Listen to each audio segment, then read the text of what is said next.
మహిమ సాటెగా లోకాల పాలుడు గోపాలుడు.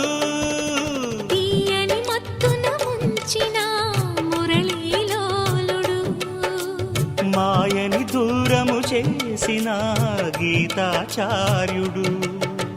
కనుకనే అతని కథ తరములు నిలిచె కదా, తలచిన వారియదా తరగని మధుర సుధా.